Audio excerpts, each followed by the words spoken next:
ฉันมันสิเบิดบอกฉันมันสิคล้ายบอกคนเฮามันไม่ได้เกี่ยวกับการใช้ชีวิตโอเวอร์คนเฮานะเป็นยังเจนพอปากมึงนะคือลงกูยอมรับเพราะกูปกป้องครอบครัวกูปกป้องมึงกูปกป้องอีแม่กูยอมรับป่ะนี่กูไปอยากใครมาปล่อยมาด่าครอบครัวพี่น้องไพ่อย่ามาฟังนิทานเรื่องหนึ่งเรื่องสองแม่ลูกทะเลาะกันพี่น้องจ๋ามาฟังเด้อเดี๋ยวจะบอกให้ฟังพี่น้องจ๋าเรื่องอีคำล่ากองก้อย มาเด้อพี่น้องจ๋าข่อยเว้าได้เด้อเพราะว่าพวกนี้บ่แม่นคนของข่อยบ่แม่นสายเลือดข่อยพี่น้องจ๋าสายเลือดของข่อยกับบ่แม่นข่อยเลยเว้าได้พี่น้องเอ้ยข่อยออกมาจากมองได้ก็มันว่ากี่หนึ่งนี่นั่นแหละมันว่าแล้วก็แบบนั้นแหละพี่น้องจ๋านั่นแหละค่ะข่อยเลยเว้าได้เด้อพี่น้องเพราะฉะนั้นกับบริยานบาปกินหัวบริไม่ยังสิมากินหัวข่อยเด้อพี่น้องจ๋าข่อยสิเว้าความจริงเด้อพี่น้องเด้อเอามักเว้ามักคุดคุยเรื่องผัวเมียเขาผิดกันเนาะพี่น้องเขาก็สิคุดคุยเรื่องแม่กับลูกตีกันเด้อพี่น้องจ๋าวันนี้มาฟังน้ำกันเด้อไพ่สิเสือกับเสือบ่เสือกันแล้วแต่เด้อค่ะเด้อถ้าผู้ได้ฉลาดกับเสือเด้อพี่น้องจ๋าถ้าผู้ได้โง่ก็บ่ต้องเสือพี่น้องเลยก็เลยอยากหัวหลายเด้อค่ะเด้อตามนั่นถ้าผู้ได้อยากหูจักเรื่องนี้กะถามน้องอ้นเด้อน้องอ้นอยู่ในเหตุการณ์หรือว่านู่นนี่นั่นเด้อพี่น้องจ๋าถามน้องอ้นเลยกะได้นะจ๊ะเดี๋ยวจะเล่าให้ฟังนะก่อนที่ตอนแรกครั้งแรกเลยนะนางคำล่ก็มีผัวชื่อว่าคือเท่าขาวพี่น้องจ๊ะเท่าขาวก็คือพ่อบักขิงพี่น้องเท่าขาวก็คือพ่อบักขิงนั่นแหละค่ะเป็นคนนครพนมอยู่หน้าแกเด้อพี่น้องจ๊ะอยู่หน้าแกอยู่หน้าแกนี่คือนครพนมหรือเปล่าวะจำไม่ได้นั่นแหละเด้อสิเล่าประวัติเรื่องนางหลาให้ฟังเด้อพี่น้องจ๋าอันนี้จะเล่าประวัติเรื่องนางหลาก็แต่กี้ก็เป็นคนดีอยู่พี่น้องแต่เดี๋ยวนี้ก็เสียเส้นเสียเอ็นแล้วเป็นบ้าแล้วเสียเส้นแล้วพี่น้องเสียเส้นเป็นบ้าเพราะอะไรรู้ไหมคะเพราะแม่บังเกิดเก้าไงคะแม่บังเกิดเก้าแม่สุดที่รักของเขาเลยเป็นคนเสียเส้นเสียเอ็นนะคะก็เริ่มไปอยากถือซาดอกก็เลยอยากเล่าประวัติให้ฟังซื่อๆพี่น้องเอ้ยเพราะว่าคอยเว้าได้เพราะว่าย่ายคนนี้กับโบแมนแม่ข่อยอีอันนี้มันกับโบแมนเอื้อยข่อยเขาก็เลยเว้าได้พี่น้องจ๋าพี่น้องก็ต้องเสือข่อยเด้อเขาไปอยากเอ่ยซื้อเข้าใจนะคะผัวคนแรกของมันก็คือบักขาวเด้อพี่น้องจ้ะบักขาวบักขี้เหล่าอยู่หน้าแก่พี่น้องเอ้ยข่อยนี่ไปเบิ่งคักแน่ไปเบิ่งสภาพสารภาพมันนั่นตั้งแต่สมัยมันอยู่กระต๊อบน้อยๆนะพี่น้องจ้ะนั่นแหละอันนี้เขาไปดูถูกด้วยเขาว่าพื้นผัวแม่คนหน้าแก่กินเหล้ามาดักสากเขาเบื่อฟาดหัวมันอีหลานั่นเลือดอาเบิดหัวผัวตีนั่นพี่น้องเอ้ยบ่ให้ผัวตีจังไดเนาะผัวก็มีแต่เมามีแต่ไปเที่ยวผู้เมียก็ร้อยข้างบ้านนะพี่น้องจ้าร้อยข้างบ้านให้เขาซ้ำเศร้าซ้ำแรงให้พี่น้องอีลาอันนี้ฮะเด้อเขาจะว่าประวัติให้ฟังว่ามันเป็นมาจังใดเขาจะว่าให้ฟังมันมานั่งว่าให้คอยช็อตคอยอยากหัว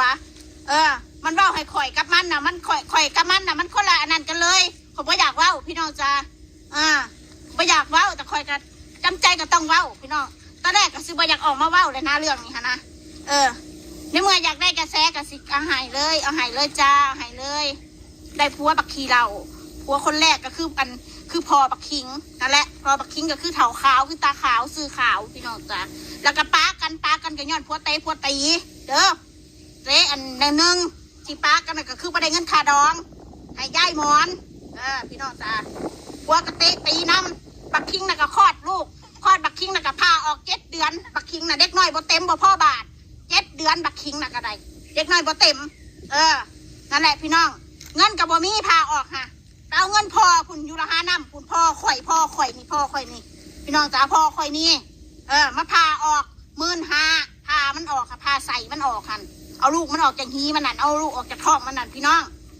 อันนี้ประวัติอีลาที่เราให้ฟังหลังจากนั้นมาละกาได้ลูกนะเนาะก็เลี้ยงไงจะน้อยบ่ซ้ำบ่มานาลูกมันน่ะนั่นแหละยายมอนก็หอบเมื่อบ้านหอบเมื่อประเทศลาว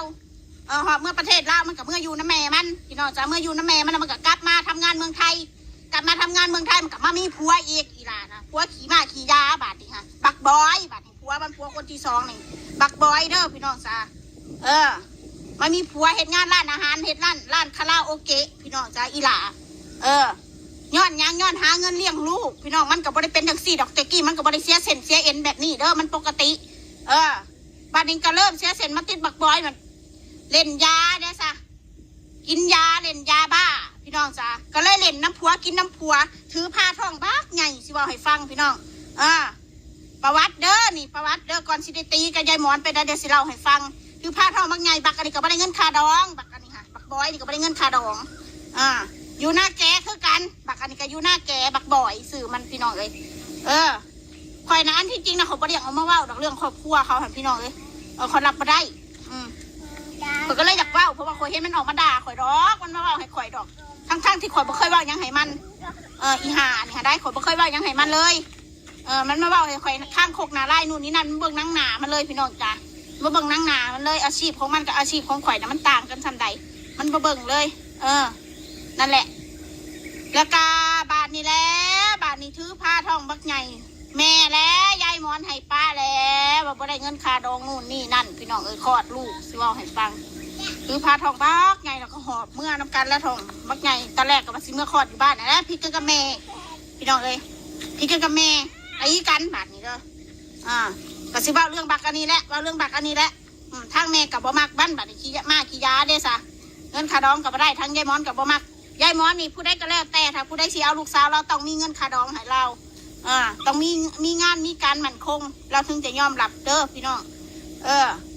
และบาดิกาถือผ้าทองมังใหญ่หอบเมื่ออยู่น้ำกันแล้วเอาลูกเมื่อเอาอีหลาเลยเมื่อ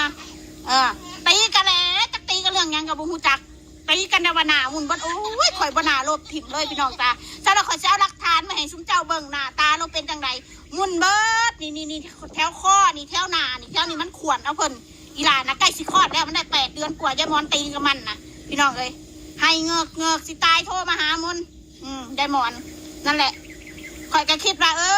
มึงก็จะเป็นซัวให้น้อยอีหลาเนาะนั่นเมย์ได้นะบาปกรรมเนี่ยข่อยกับบุญหูจักนะว่าเมย์เป็นแบบนี้เนาะพี่น้องจ้าข่อยพ่อข่อยมานึกย้อนหลังขึ้นละโอ้ก็ไม่ใช่ย่อยนั่นแหละข่อยก็บ่เคยใช้ชีวิตอยู่กับเล่าเนาะข่อยก็เลยบุญหูจักข่อยเล่านิสัยเป็นยังไงพี่น้องจนกระทั่งมาอยู่กับข่อยเนี่ยแหละจนกระทั่งมาเบิ่งข่อยตอนข่อยคลอดลูกค่ะพี่น้องคลอดลูกก็ให้เด้อบ่ได้มาอยู่ฟรีเด้อเอาเงินให้เด้อค่ะเด้อสิบอกให้ซะนั่นแหละสิบอกให้ฟังไปที่เธอแรกนะตีเธอแรกพี่น้องตีเธอแรกนั่นแหละตีกันกันเลยมันก็ไล่มันหนีหอบเสื้อผ้ามันหนีมันก็เลยขาดมาเมืองไทยมาคลอดลูกอยู่เมืองไทยลูกมันในอีบุ๋มลูกมันนะฮะซ้ำกันกับอีน้องลุงอะไรซ้ำกันเลยอายุซ้ำกันนั่นแหละซ้ำกันเลยแล้วก็อยู่น้ำพัวมันนี่อยู่น้ำบักบอยอยู่น้ำป้าบักบอยมันทิมลูกทิมเต้าน่ะอีหลาน่ะเวรกรรมมันพี่น้องคลอดลูกแล้วก็ไม่ได้เลี้ยงลูกเลี้ยงเต้าเขาก็เอาลูกไว้ยายมอนบ่เอาได้สาเหตุใดยายมอนบ่เอามันมีปัญญาส่งเรียนเหตุใดสามีปัญญาส่งเสียอีหลามันก็ติดเสียคนกินเหล้ากินยาสารพัดเด้พี่น้องบ้านนิกาแล้วจังได้แล้วจะคือจังได้แล้วติดคุกมั้งเพิ่นน่ะติดคุกนางหลาน่ะติดคุก